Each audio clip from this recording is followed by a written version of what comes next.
It's a pleasure to see so many of you seated and quiet and ready to go. It obviously gives me great pleasure to introduce to you Dr. Kypros Nicolaides. It's only 51 years since he was at school, and we're delighted that he has taken time today in a very short spell that he's spending in Cyprus to come and speak to all of us about his life and work. So, Dr. Kypros, you're extremely welcome, and we are very excited to listen to what you will share with us now. Thank you. Thank you very much.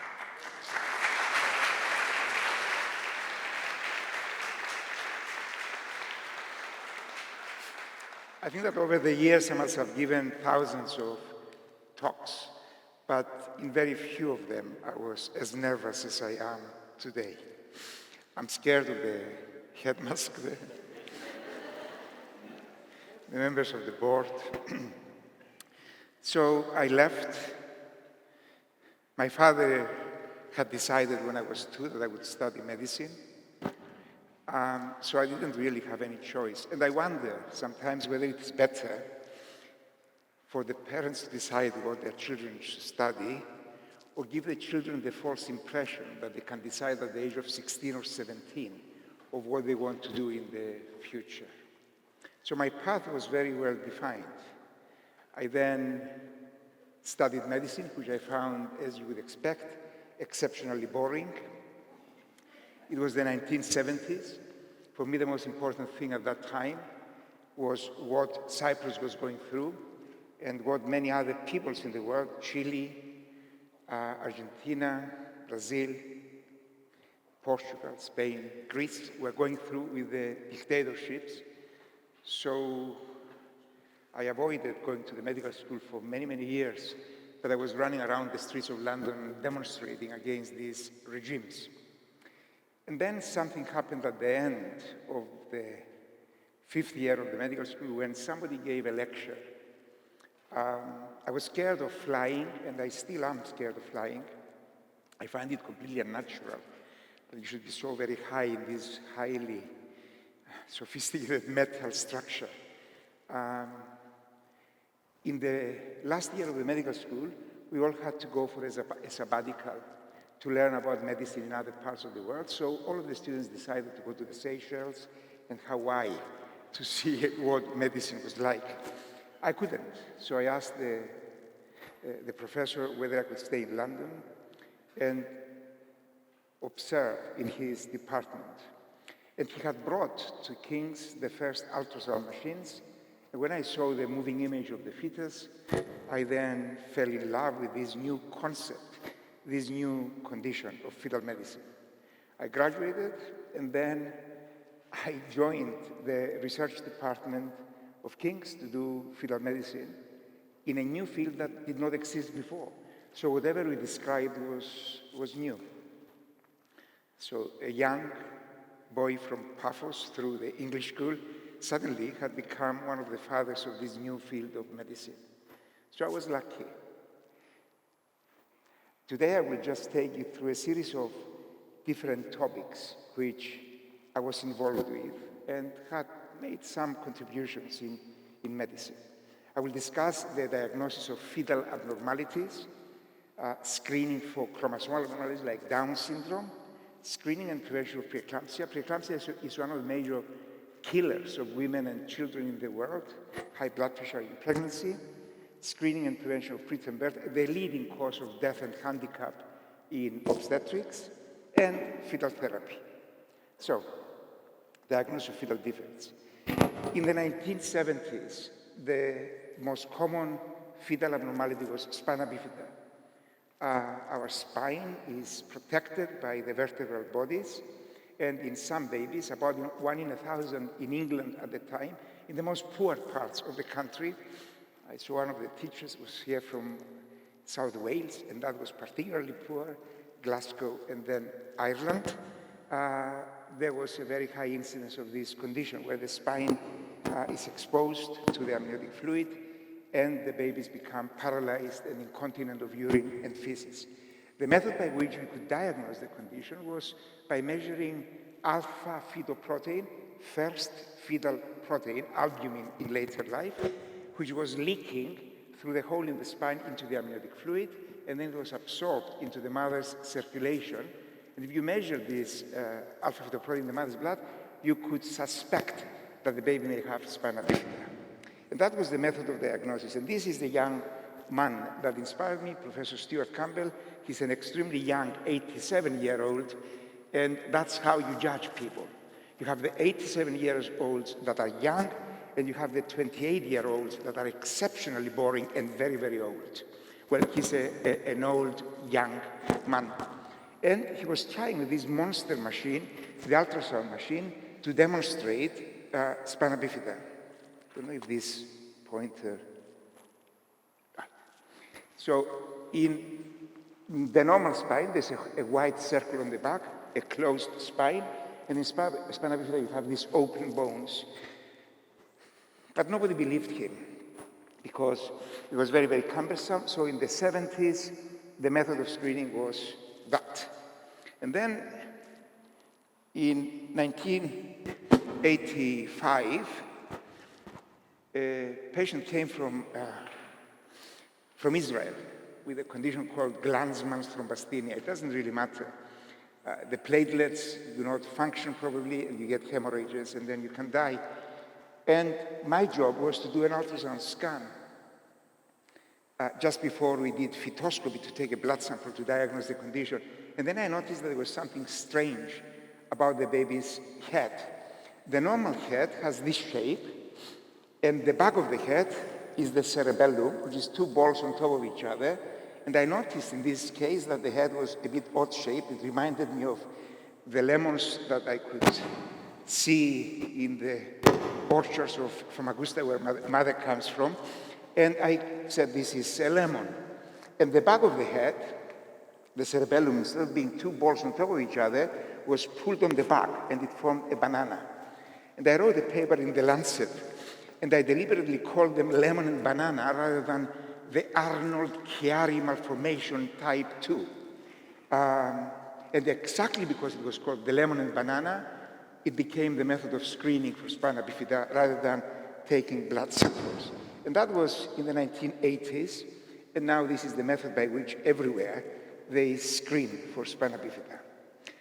And then in 2010, as a result of nuchal translucency that I will talk about, this black space behind the neck in babies with Down syndrome, ultrasound moved to the 12th week of pregnancy. And in the 12th week of pregnancy, we didn't have the lemons and bananas anymore. But as a result of the leakage of cerebrospinal fluid into the amniotic cavity through the hole in the spine, the brain was pulled down. And as you pull the brain down, this is the mid-sagittal view of the face. This is the black space behind the neck. And we spent from 1992 to 2010 looking at the face and the back of the neck. In 2000, I described that in babies with Downs, not only do we have increased black space behind the neck, but also the nasal bone is absent. But imagine how stupid you can be in science and in life in general. I had scanned hundreds of thousands of people, and I kept looking here and there, and I never looked there. It was out of the way. Go, psh. And then suddenly, in 2010, we said, but in the back of the head is the black space behind the neck. In the back of the brain, we have another two white lines creating three black spaces within the brain. And in babies with spina bifida, there were two. 20 years of blindness, because that's what we were instructed to do. I instructed people to do. So that then moved over a period of 50 years, prenatal diagnosis of this condition from looking at the blood sample in the mother's blood to looking at the shape of the head in the 1980s and the shape of the brain in the last 10 years as ultrasound moved into the first trimester of pregnancy. Screening for chromosomal abnormalities, another field that dominated our area of research. In the 1970s, people realized that the older a woman becomes, the greater is the chance that she will deliver a baby with Downs, and arbitrarily, for purely political reasons. You think that science decides? No, politics decides. The English government in 1970 decided that they could afford to offer an amniocentesis, where you put a needle inside the abdomen and take fluid from around the baby, to 5% of the population. And in 1970, 5% coincided with the age of 35. And people then spend the next 50 years of their life, well, thinking that something very dodgy happens to a woman at the age of 35. She goes to sleep the night before as a spring chicken and wakes up the next morning as a grotty old woman falling apart. And she looks in the mirror and she says, my God, I'm old now. Nothing happens that night. If she's lucky, she may or may not have sex. So it is true that the older you become, the greater is the chance of having a baby with Downs. At the age of 50, the risk is 1 in 10, and at the age of 20, the risk is 1 in 2,000. But there's a hell of a lot of 20-year-olds for every 50-year-old that gets pregnant, so the contribution of old age as a method of screening was to pick up only 30% of the babies with Downs. In the 1980s, people realized that if you take a blood sample, the same blood sample for measuring this alpha-fetoprotein for Spana Bifida, you may diagnose babies with Downs. There's a great professor in Albert Einstein University in New York called Professor Merkatz. He screened his secretary and he told her, your baby is perfect, because the alpha-fetoprotein was below average. High is Spana Bifida. Below average must be very good. So he told her, don't worry, your baby is perfectly all right. A few months later, of course, she delivered the baby with Downs, and she went and looked at the records of other women that had a low alpha-fetoprotein, and she realized that there is an association between low alpha-fetoprotein and Down syndrome. She told the professor fired her, he described the finding of the secretary, and he became famous. This is how science progresses. And then people measured other hormones, and they found that in pregnancies with Down syndrome, the chemistry in the mother's blood from products of the placenta are different than in those with normal babies. And that doubled the detection rate from 30 to 60 to 70, 10 years. And then one day in early 1990, I was doing another trial. I was comparing amniocentesis with another technique where you take a sample from the placenta, chorionic villus sampling, and a woman came, Cherry Rooms. Cherry Rooms had lost 7 babies because of Rhesus disease. Rhesus disease is where the mother is Rhesus negative, the baby is Rhesus positive, and the mother develops antibodies to try and kill her own baby. Mothers can be cruel. And she came to me because she had lost, as a result of this condition, several babies, and I told her, don't worry, come to me at 16 weeks, and you will save the baby. She came at 16 weeks, and the baby had already died. I said, okay, in the next pregnancy, we'll try something new, and I will finish my lecture with something new. What you will do is that you will take marrow from your bones and inject it inside the baby at the 12th week of pregnancy to fool the baby. Your marrow is Rhesus negative, the baby is Rhesus positive, but if I inject marrow of Rhesus negative blood inside the baby, if I fool the baby to believe that this is its own, maybe we'll establish a Greek word called chimera, where there would be a combination of Rhesus negative and Rhesus positive blood, and maybe the baby will produce enough Rhesus negative so that you cannot kill it off. She came at 12 weeks, and the baby looked like that. There is a lot of blacks. These are horrible images, and that was 1992. That's the quality of the ultrasound machines in that time. There's a lot of fluid behind the neck, and they said, but this is impossible. because I thought that this condition kills babies only after 16 weeks. How could it be that this baby is hydropic? Hydropic means that you have too much fluid everywhere because you are in heart failure. But because I was doing this trial of comparing two techniques for the diagnosis of Down syndrome, 2 days later, I had the results, and the baby had Down syndrome. And I said, could this be a sign of Down syndrome? At that time, a lot of journalists were interested in fetal medicine. So an attractive woman from Scotland, Ballantyne, journalist for Sunday Times, came to see me. He said, do you have a new story? I said, I'm not sure, but maybe. Let's go to the kebab house around the corner. There's a local kebab house that we always went with my fellows on Fridays because it was cheap. Now it's very expensive. And I said, let's go there. And she said, what is the story? And I told her the story. She said, how can you prove it? I wanted to impress her. And I said, well, it's up to you. She said, what do you mean? I said, we need to examine. Down syndrome occurs in 1 in 500 pregnancies. So we need to examine a hell of a lot of women to work out whether this observation is really true. So she said, what are you going to do? I said, I need to examine 30,000 women.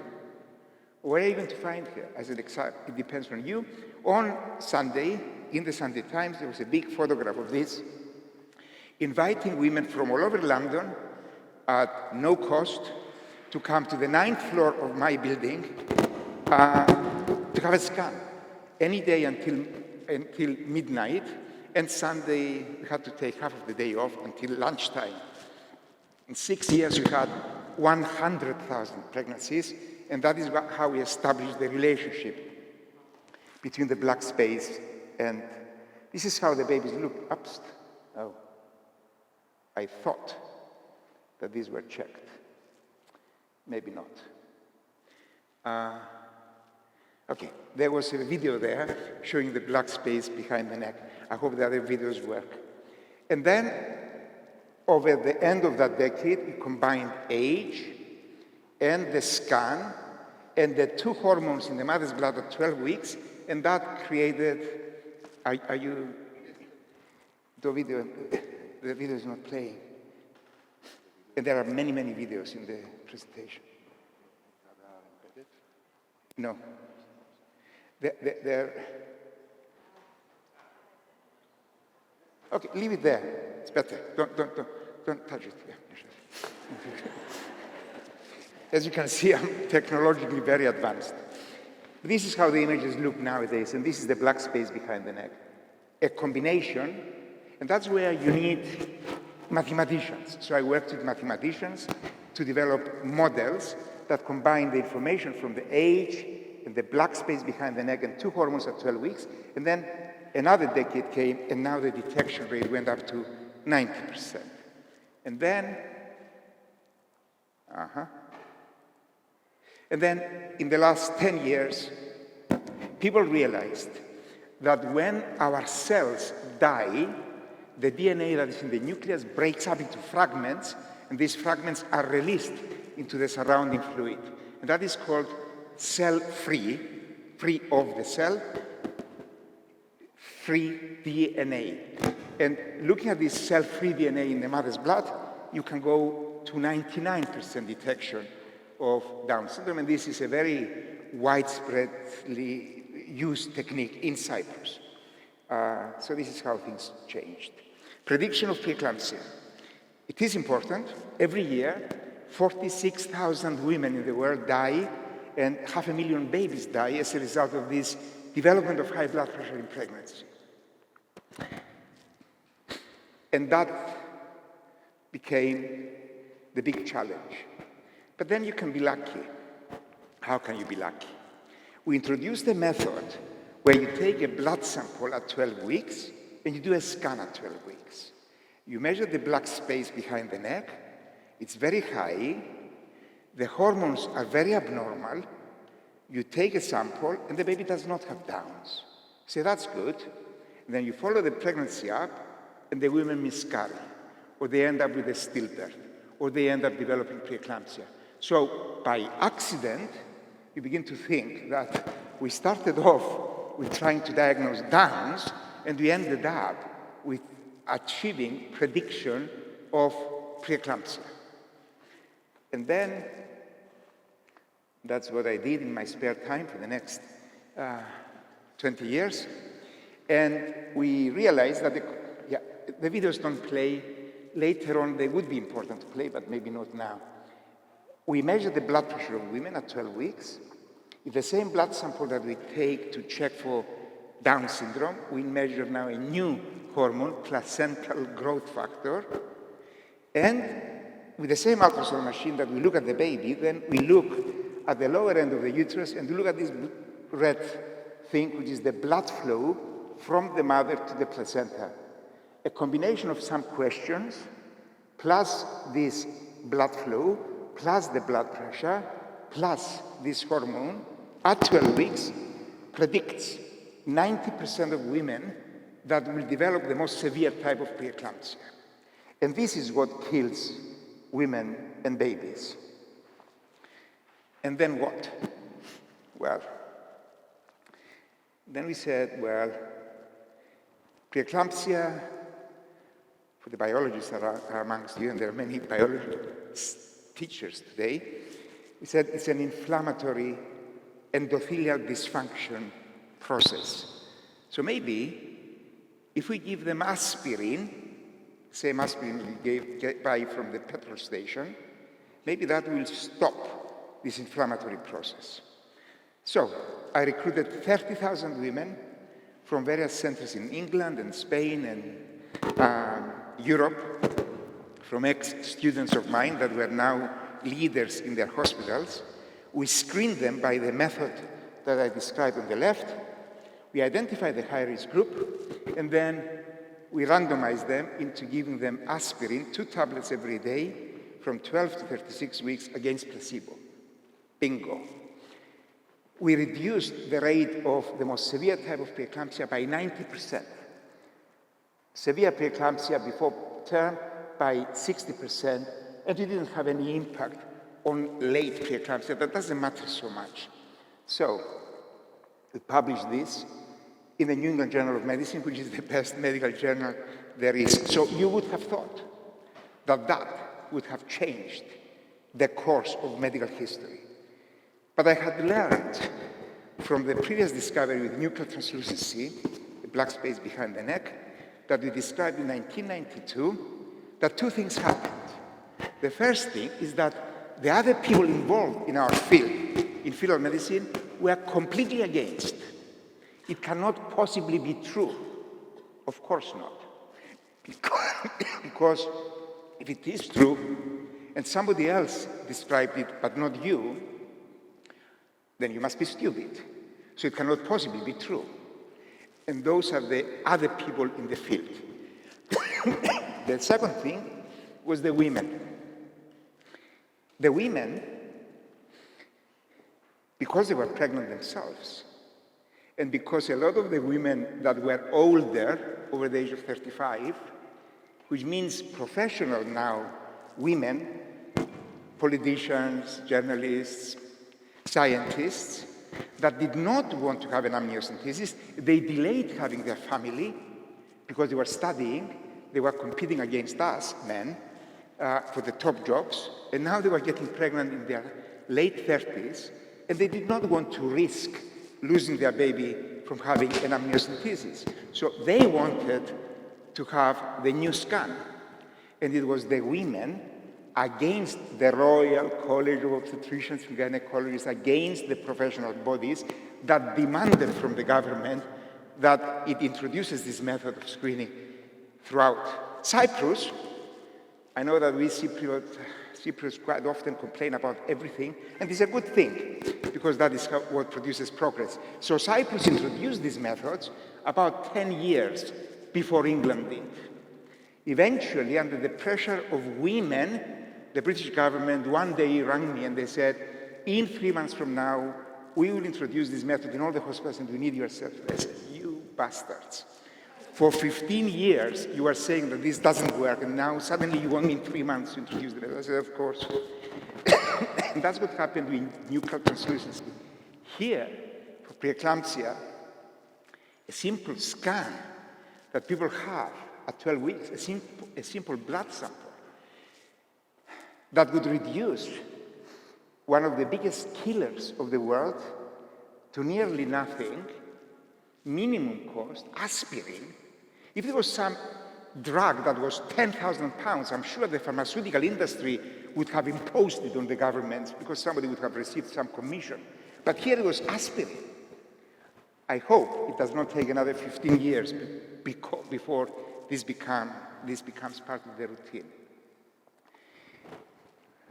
More than half of the babies that are born and die, they die not because there's something wrong with them, but because they were impatient. They couldn't stand their mother anymore, and they dropped out too early. That is the leading cause of death, and amongst the survivors of handicap. And we couldn't do anything. In the last 50 years, the rate of preterm birth has been going up everywhere in the world. And millions were spent on research to try and work out what could be done. So, in the late 1990s, we started measuring, during the routine ultrasound scan that all women should have at 20 weeks, also the length of the cervix, because I thought that if the cervix is what is keeping the baby in, eventually what lets the baby drop out is that the cervix opens up and the baby comes out. So if we measure the length of the cervix, maybe you can work out what is the chance of a baby delivering prematurely. And that's exactly what we found, that the shorter the cervix, the greater is the chance that the woman would deliver very prematurely. So, great. So what can we do? Well, the first thing that we decided to do was to introduce a technique that was introduced 40 years before, stitching up the cervix. Just stitch it up so it doesn't open. Well, we tried that, and it didn't work. We screened 50,000 women. We measured the cervix, and in those that had a very, very short cervix, we randomly allocated them into a group that had a stitch and a group that did not. And we didn't see a decrease in the rate of preterm birth. And then we tried something different. In animal studies, what triggers off labor is progesterone, the natural hormone of women. Suddenly, for one reason or another, decreases. And this decrease in progesterone triggers off labor.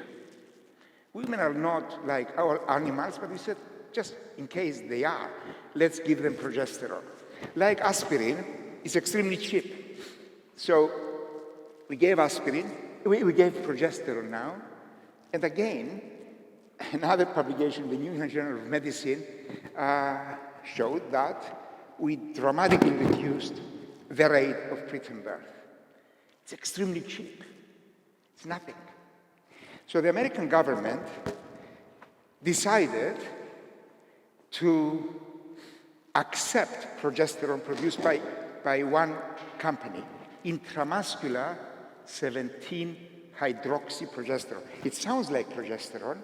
It's a synthetic structure that has the name of progesterone, but is not the same as natural progesterone.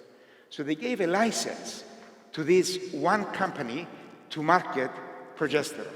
The cost of progesterone for the whole pregnancy was about 10 pounds. What do you think happened the day after the American company received the license from the FDA to market this drug? How many times? Indeed, but just make it up. How much?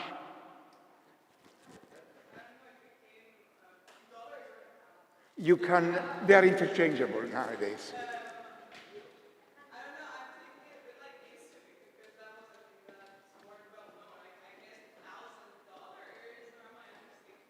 $1,200. And that is when I started giving lectures and I say, who is the terrorist? Osama bin Laden or the American government? Because the people that are at most risk of premature birth, the people that are at most risk of having dead babies and handicapped babies are the poorer people.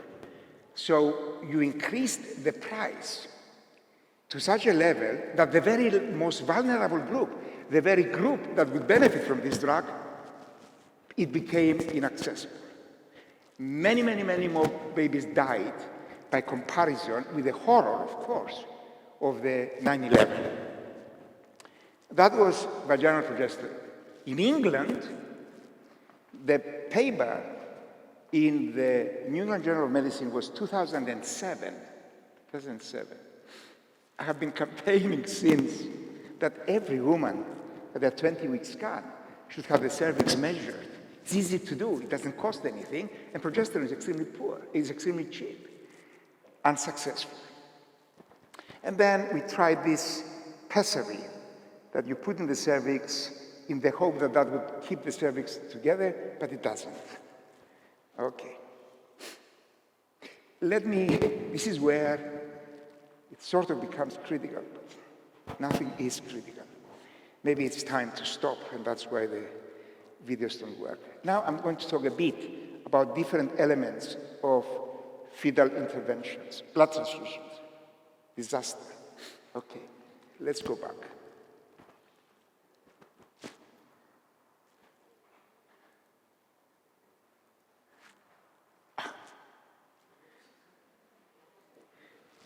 Can we? Yes, you can. Yes, please do. So, the mother is rhesus negative, the baby is rhesus positive. The mother recognizes the baby as a foreign body. She develops antibodies to destroy the blood of the baby, and she succeeds. And the baby becomes progressively anemic. They go into heart failure. They develop these hydrops, which means waterlogged. They have fluid around their lungs, fluid around their skin. So this is, for example, a blood transfusion. Yeah. So in the 1980s, I said, okay, the babies are anemic. What can we do with them?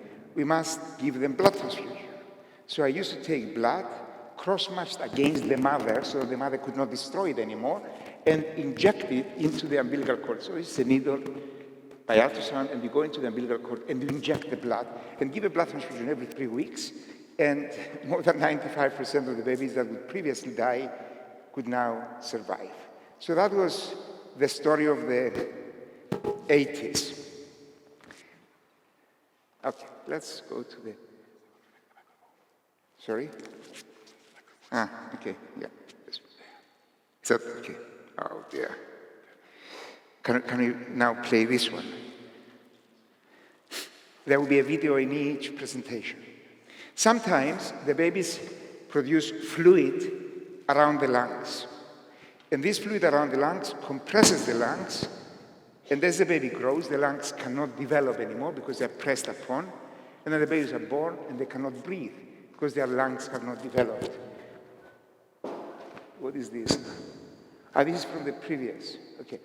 Yeah, this is going inside the heart and giving a blood transfusion directly into the heart. Not this one, the next one. No, transfusion. We have done transfusions, blood anemia, shunt, yeah. Okay, so this is how we then develop these kebab-like needles, and you go into the baby's chest, and then you deposit a little plastic tube so that the fluid is drained away from around the lungs, and the lungs expand. And after the baby is born, you put them on a special fat-free diet for 3 months, and the fluid never comes back. Again, babies that would have otherwise died with a very simple intervention can now survive. Let's go to the next one and hope. Okay. The same potentially can be true for babies, boys, with a blockage inside the penis. They cannot pee, the bladder fills up, the back pressure from the bladder destroys the kidneys, and if only you could put a little drainage tube inside the bladder to bypass the blockage, you could prevent the kidneys from being damaged, and then after birth you can sort out the obstruction in the urethra. Unfortunately, despite all of our efforts, that was not successful because by the time we were diagnosing the condition, already the kidneys were destroyed. So for some of the conditions, things work, but not necessarily for others. The survival rate was high, but the majority of the babies were dying 1, 2, 3, 5 years later from renal failure. Okay.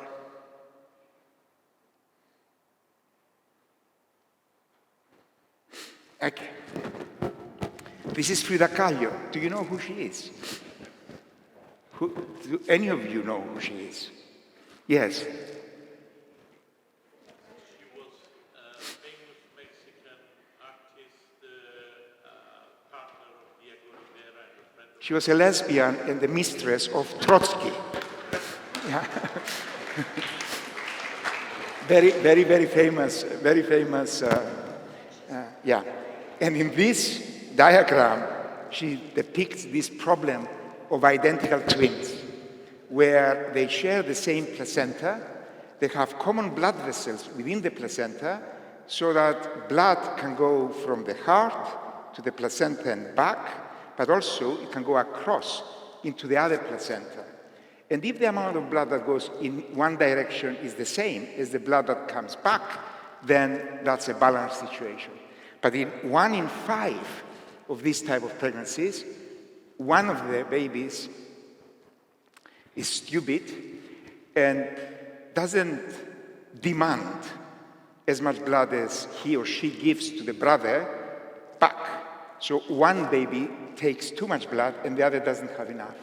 The baby that doesn't have enough dies of anemia, and the baby that has too much dies of too much heart failure because of polycythemia. And we kept seeing this condition. For those of you that watched Netflix, it was one night, just before Christmas, in 1992, that we said, let us try something new. And the something new, it would be nice to play that video. Yeah. This is me with a black beard. I hate hospitals, absolutely hate hospitals. I hate doctors that dress up, these rituals. And just as you were, this is doing this new technique. This guy is the most famous professor of France, Yves Ville, and then this is the most famous professor in Germany, Kurt Haeckel. They were my fellows at the time. Let's see whether, now this is twin to transfusions.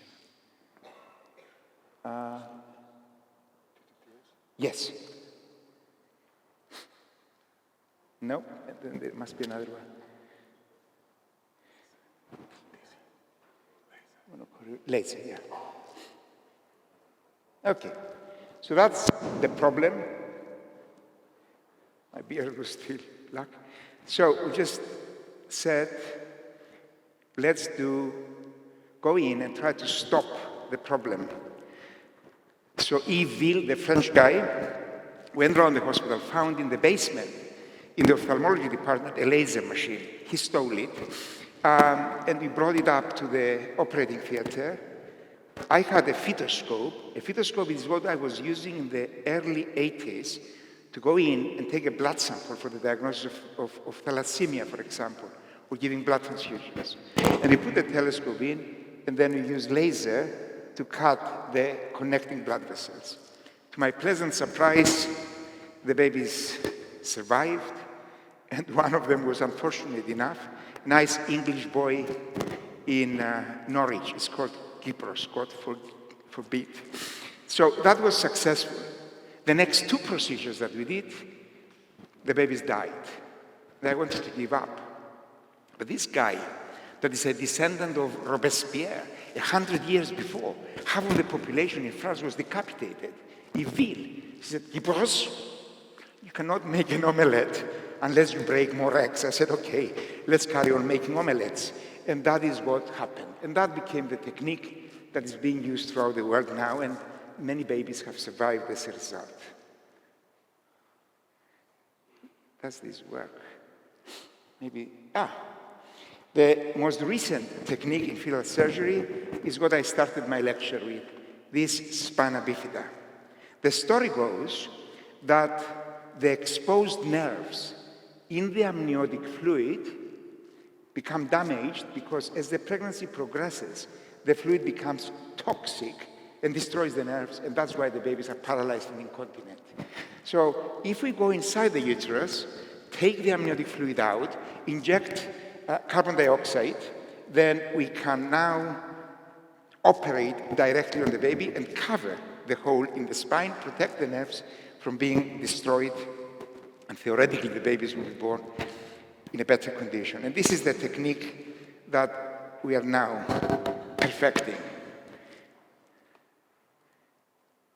Then, can we play this video now? There's another technique, and that is in babies with diaphragmatic hernia.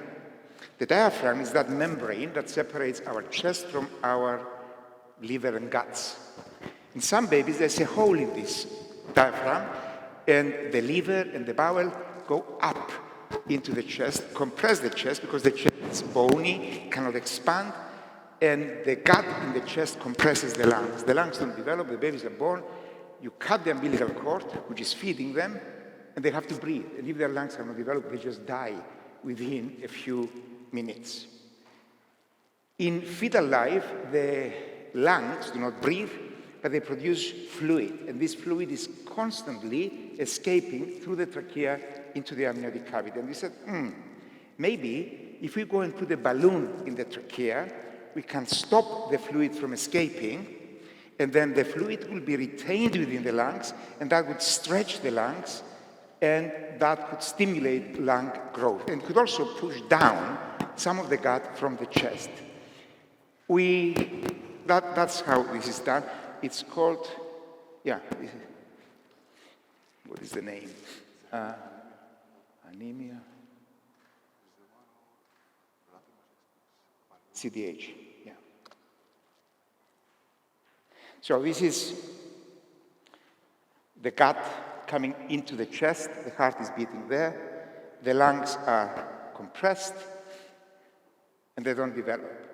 So we give the mother some, you can see the diaphragm, and then that is the mouth of the baby, that's the gums, that is the tongue, and then we go with the fetoscope inside the mouth, we go to the back of the throat, where you have the uvula, the thing that dangles down when you stand in front of them and say, that's the uvula, and then you go down into the throat, and you find the epiglottis. The epiglottis is in this common cavity where air and food go, and the epiglottis closes if you get a peanut going the wrong way.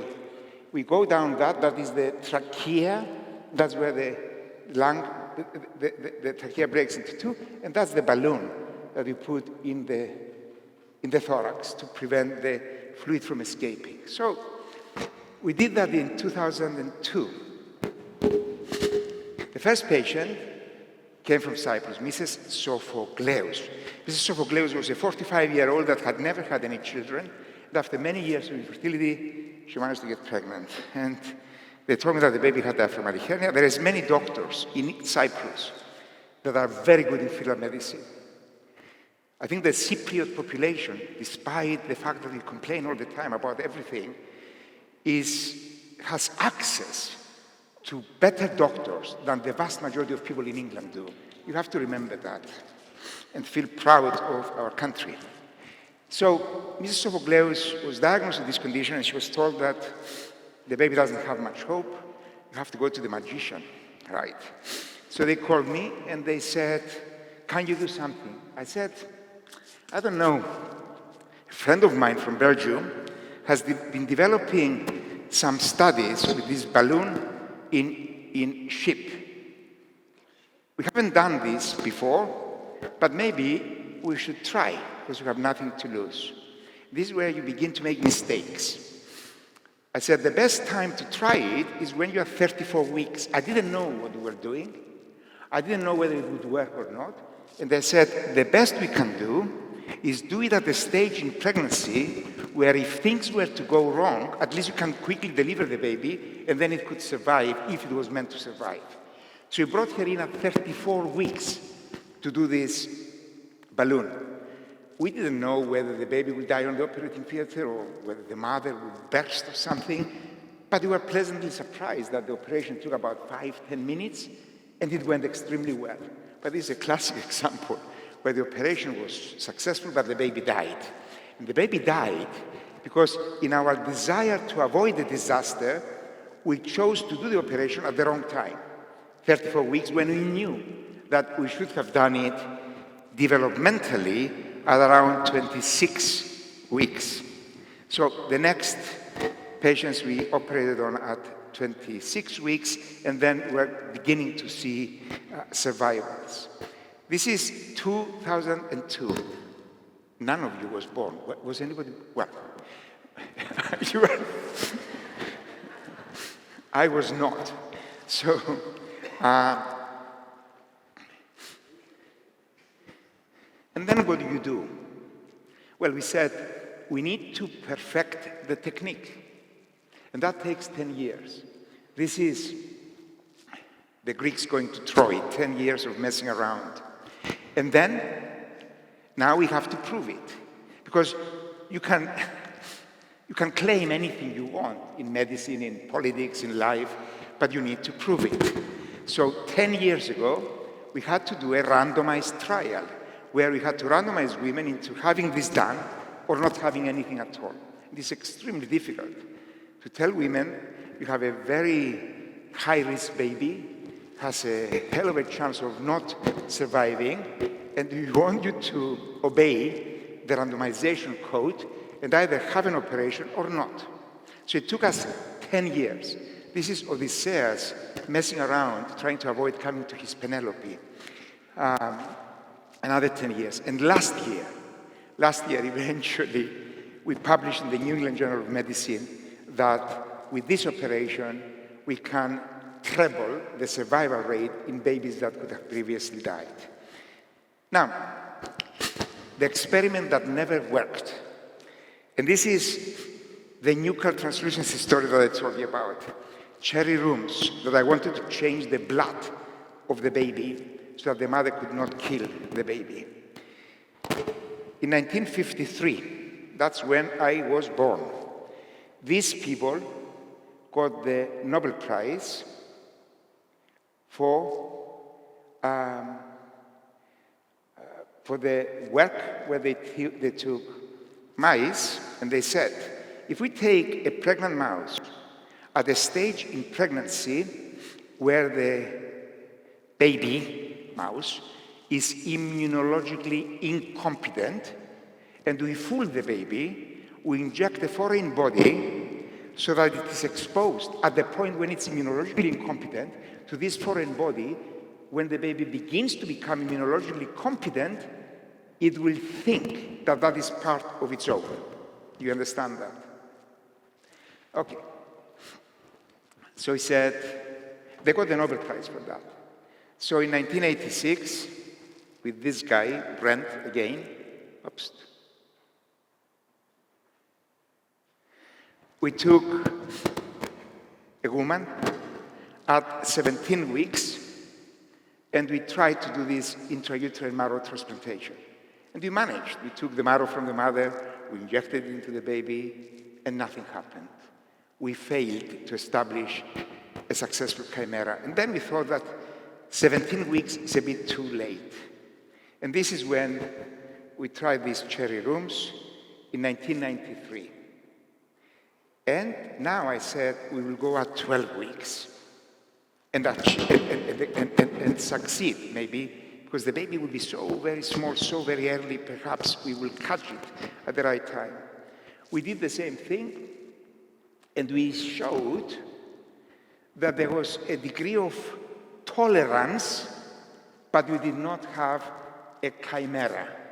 We knew that there was tolerance because after the baby was born, we tested the immunology of the baby, and we found that the baby was accepting the foreign body, which is the mother, as self. I was disappointed. I said, enough. Let's move on with other things. And I left it. And then last year, a woman, a Turkish woman, T.P. Mackenzie in California, UCSF, contacted me. I was a bit ill at the moment, and I was forced to stay at home, so I had nothing to do. So every Sunday, for 1.5 hours, we introduced a Zoom meeting where I was inviting friends of mine from all over to talk for an hour. And then we had 5,000, 10,000, 15,000, 17,000 people joining in because everybody was locked up. They wanted to show that they were alive. And TP came and presented some cases from California. He said, Kypros, you think that you have failed, but you haven't. I said, really? What do you mean? She said, you have taken now babies with alpha thalassemia, and then we inject maternal blood. We induce tolerance, not a chimera. We keep the babies alive because they're very, very anemic. And then after birth, we do a marrow transplantation using the mother. And then we can succeed. I will see TP tomorrow afternoon, because tomorrow afternoon I will arrive in Crete, where my congress will begin on tomorrow morning, and I will be chairing the session where she will be presenting us the latest results. And I said, TP, we could cooperate, and maybe the real target for us is not alpha thalassemia, but is beta thalassemia. So, Andrula, at some point, I will come to ask for your support to recruit patients for the potential of intrauterine marrow transplantation. Now, in 1900, I'm finishing now, don't worry. You want me to carry on here? I will talk about you next, about Cypriot politics.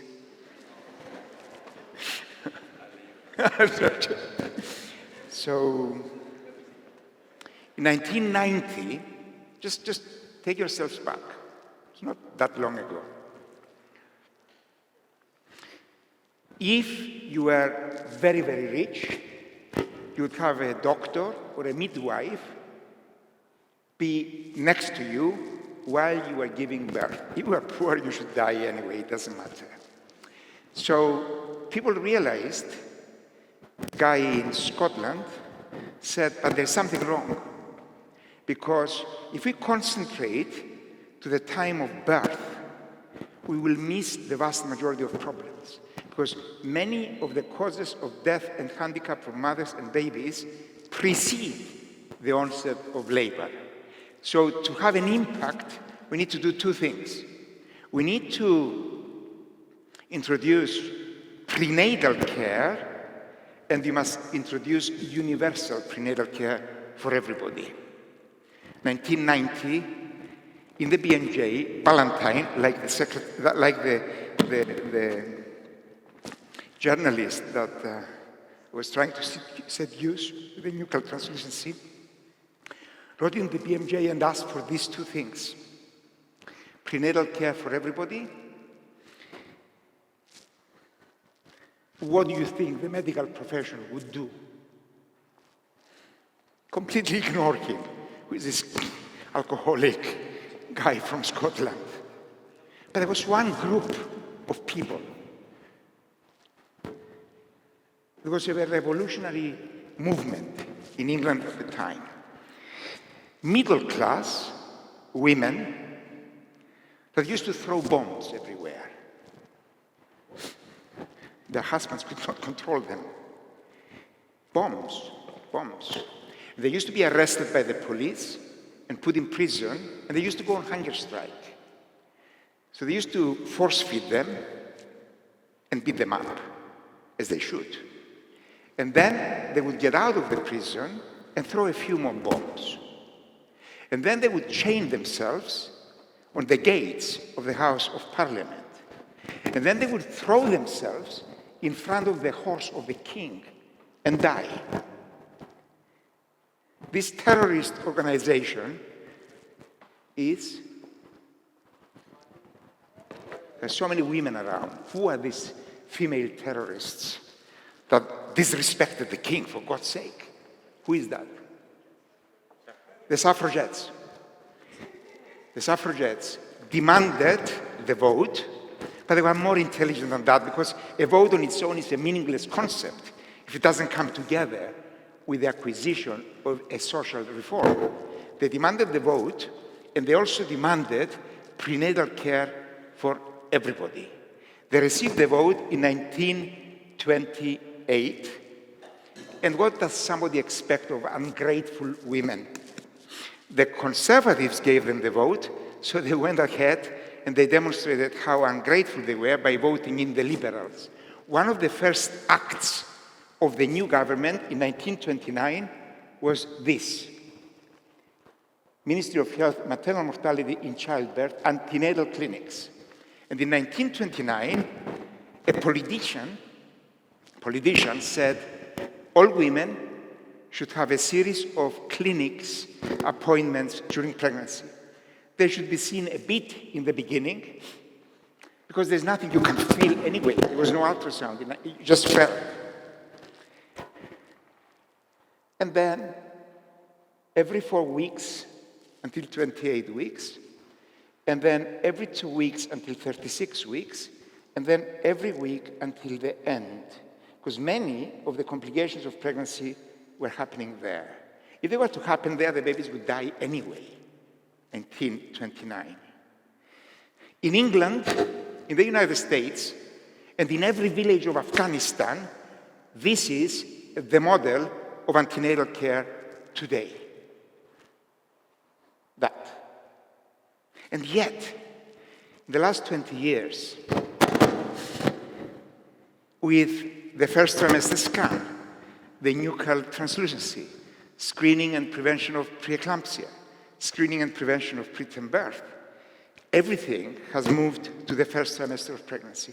So for the last 10 years, I have been advocating that we should turn the pyramid of care upside down. But this is very dangerous, because look how sharp this is.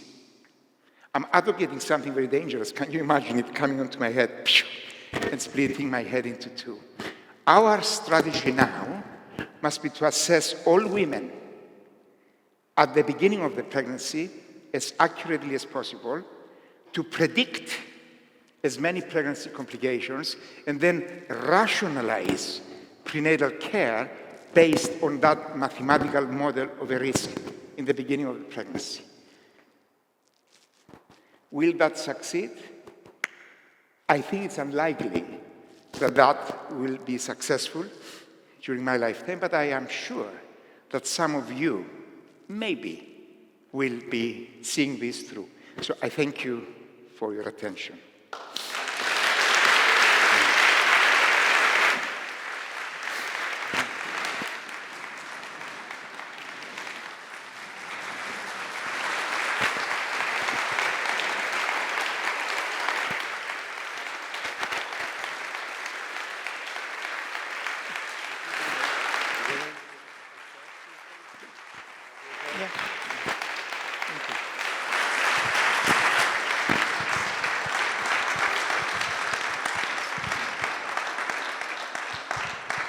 Dr. Kypros, thank you. Yet they become emotionally immature. Look at me, I'm starting to cry.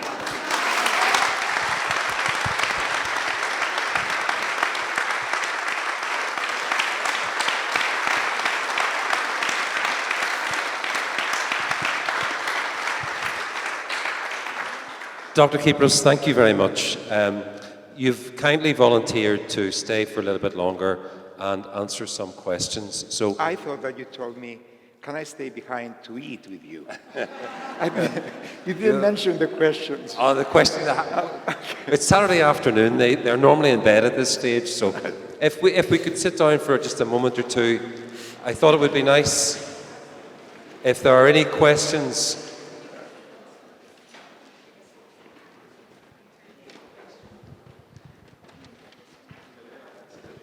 No, it's good. Thank you. Astonishing presentation.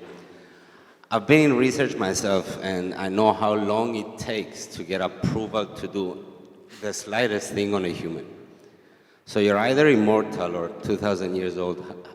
What's different in your field to get approval for a new procedure? If you can guide us through. Let me tell you that one of the biggest discoveries of our lifetime was from New Zealand, when somebody discovered ligands. If you give women that are in premature labor steroids, 2 injections of steroids, then the chances that the babies that are born prematurely will die is dramatically reduced. The risk of them developing respiratory problems and brain hemorrhages is dramatically reduced. Do you know what was the interval between the first discoveries and publications and the clinical implementation? Do you want to make it up? I would say 12 years. 25 years, 25 years. So I was very lucky that nuclear translucency only took 15. You have all sorts of reasons. Quite often, at the end of a clinical implementation, you have a government, you have politicians. You have to compete in medicine with investment in much more important things, like nuclear weapons, for example. How to develop techniques with which we kill each other. Far more important than money into saving each other. Much more important. Can you see how the whole of the world now has mobilized to send as many weapons as possible to kill each other, rather than try to... And when the war is finished, of course, they will leave Ukraine alone, as they did 10 years ago. But anyway, let's not enter politics directly. So you have competition between different segments of the society and politicians deciding, not doctors. And that's why I wanted to discuss that issue.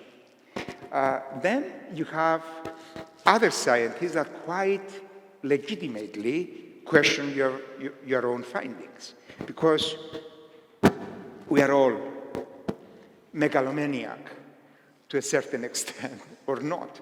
So it's very easy for a researcher to get caught up in their own enthusiasm and see things in a way that the others cannot see.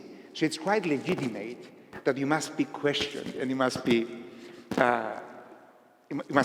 put in front of the judgment of other scientists. And then somehow you need to persevere. But then you also have another problem: funding. A lot of research is very expensive. The study on nuclear translucency, it cost me about £3 million. The study on progesterone cost me £2 million. You have to screen 50,000 people. And then you have to buy the drugs. Then you have to put clinical trials units to coordinate that research. So how do you get funding? I don't want to be too destructive now and make people become too cynical.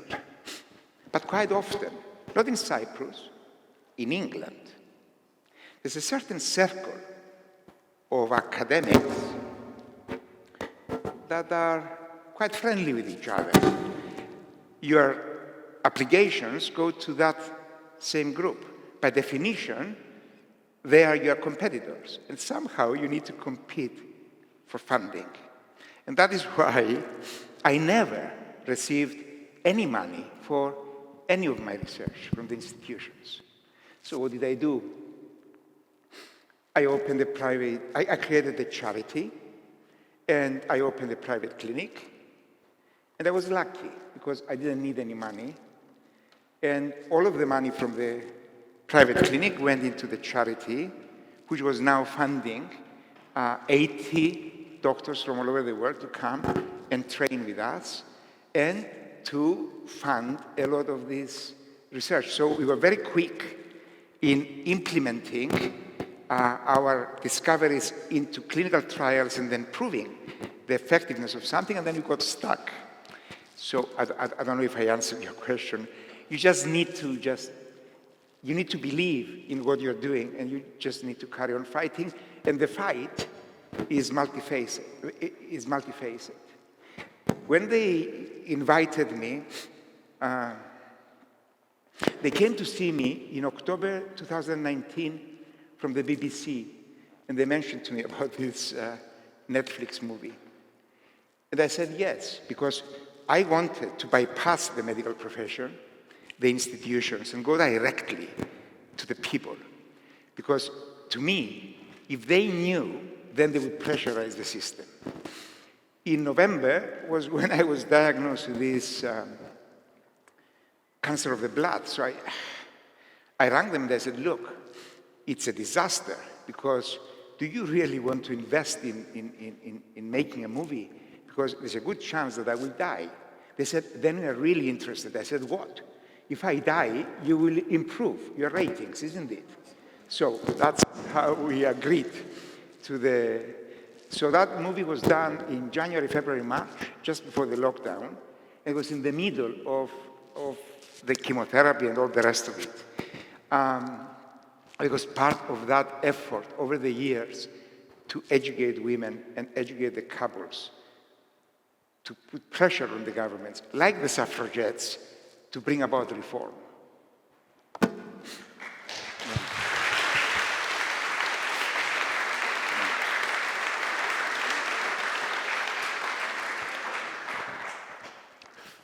Thank you for such an insightful presentation. I wanted to ask, how does one come up with, what is the thought process when coming up with innovative or groundbreaking new ideas and techniques such as the laser or the transfusion?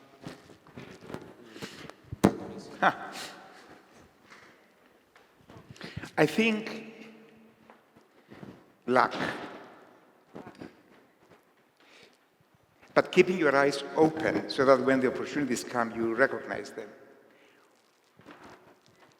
We had a method of screening based on alpha-fetoprotein for Spana Bifida.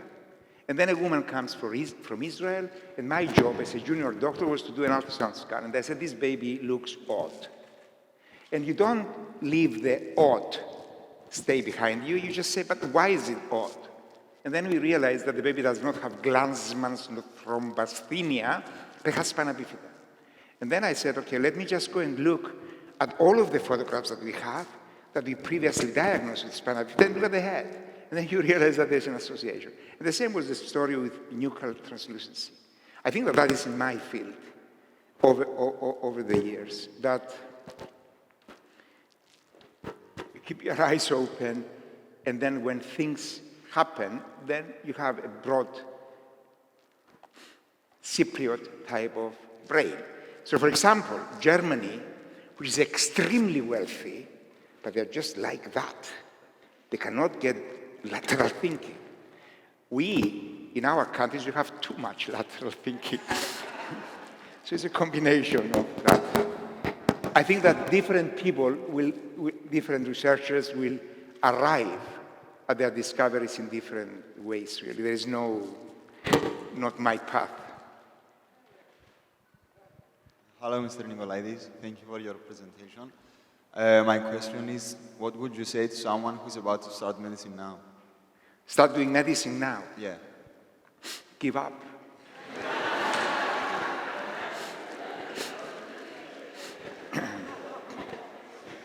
I mentioned my story, isn't it? I mentioned my story. Something very interesting is happening in England. When they introduced, remember, we have the Second World War. Who was the great leader, the main person that contributed to the victory against Nazi Germany? Churchill. Do you know what happened to Churchill in the first elections after the war? He lost to a most uninteresting character. If you look at him, he says, yuck, this guy doesn't have any personality. Do you know the name?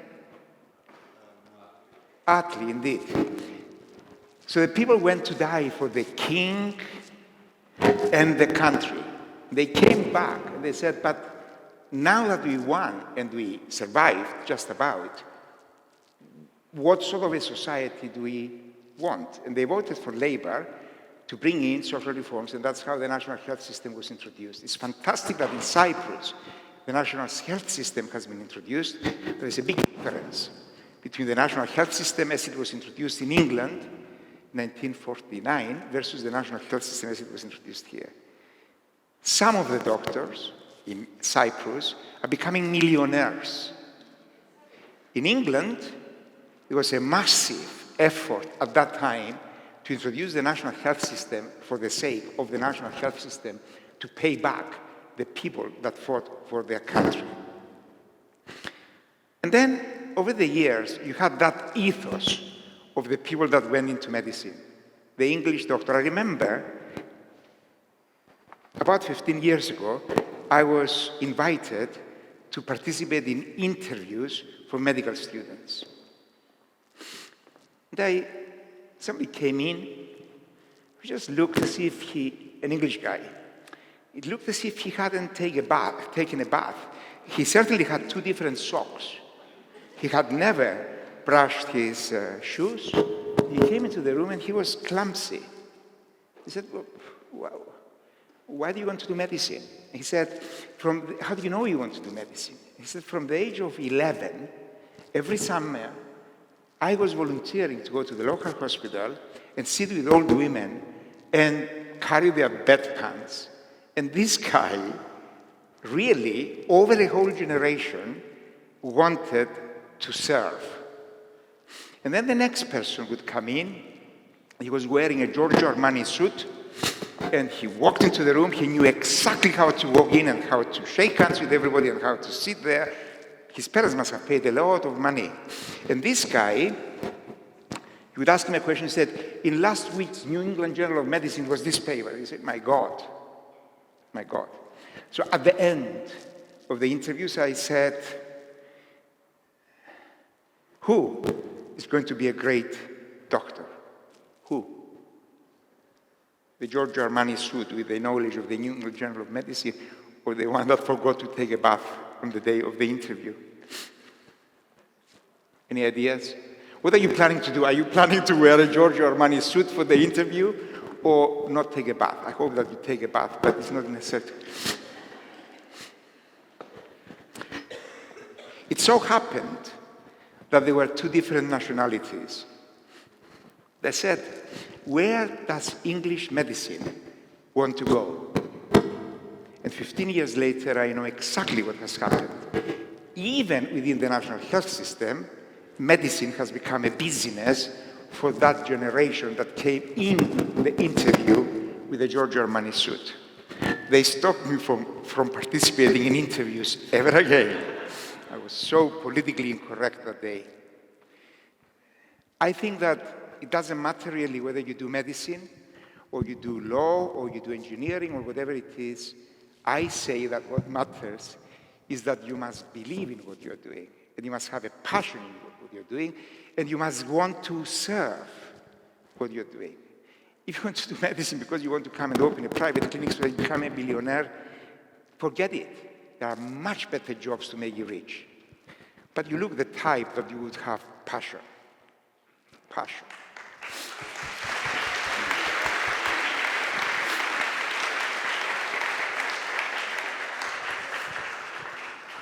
Professor Nicolaides, thank you. It was an honor.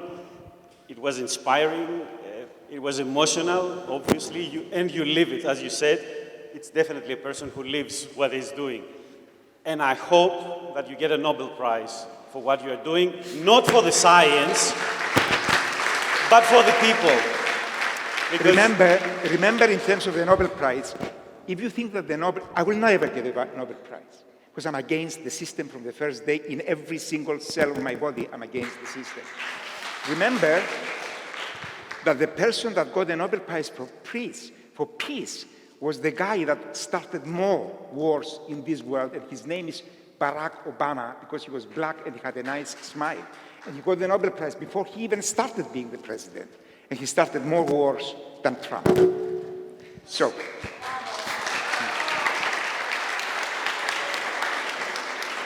but anyway, I'm sorry for interrupting you. No. Yeah. So you jumped me to the other side of the ocean in the United States, and yesterday we had a very unfortunate Yes. decision by the Supreme Court. Yes. But of course, I had a very nice answer by the President, who said that even the judicial system can be rolled over from the people's voice. Can you make a comment about what is happening, unfortunately, in the United States? So I don't know if you have read what happened yesterday in the United States. In one of the most advanced democracies of the world, they have restricted the democratic right of 70% of women that wanted to have the right for an abortion because they were raped, because they did not want to be pregnant, or because their baby had an abnormality. And what an incredible decision by the most advanced democracy of the world to deprive 70% of the population of their basic democratic life. That tells you a lot about what democracy is, isn't it? Now, what would take to reverse that decision? An enormous amount of effort, and they will not succeed for a whole generation. Because in the United States of America, at the moment, you have the Supreme Court. The Supreme Court, 6 out of the 9 judges are exceptionally conservative. How are you going to, and a lot of them are young, how can you kill them and replace them with more democratic looking? Any suggestions? I think that the women will fight. They will fight in each state now, separately. But it's interesting, really. If you look at the states, Mississippi, what does Mississippi mean? Mississippi is full of black slaves. So it's full of the most poor of people, Louisiana. So the more conservative the southern states are, the more likely is that they will ban the right of women for a choice. And how do you reverse that? I think they need to get examples from the suffragettes without necessarily throwing bombs, if it's not absolutely necessary. Unfortunately, I have to take Dr. Kypros for lunch. It would be rude not to. I'm a little bit nervous myself, but I can tell you that my socks do match. Some days they don't. Sir, on behalf... But you look clean. Cleanish. Yeah. Cleanish. On behalf of the English school community, I just want to say 2 things. Today, you have inspired us, not just with your the history of your career and the scientific application of medicine to humankind, but what you have probably done more importantly is inspire us with your humanity. You traced through not just the procedures that you put in place, you traced through the people that you helped. And I hope that the Kypros in Norwich is thriving and doing very well. Secondly, I think on behalf of the English school community, I would just want to convey the message that we are extremely proud that an English school alumnus has contributed this very important work in your field. And it's a pleasure to welcome you back to your alma mater today. And let me also say that this is the first time I come here after 51 years. And you will go away, and some of you may never come back to Cyprus. But for as long as you live, and wherever you are, somehow you will always feel proud in a snobbish, elitist type of way that you are graduates from the best school of Cyprus and one of the best in the world. So I wish you all well. Thank you.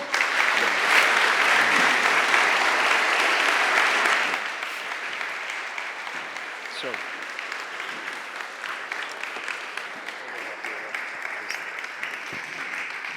I spoke too much.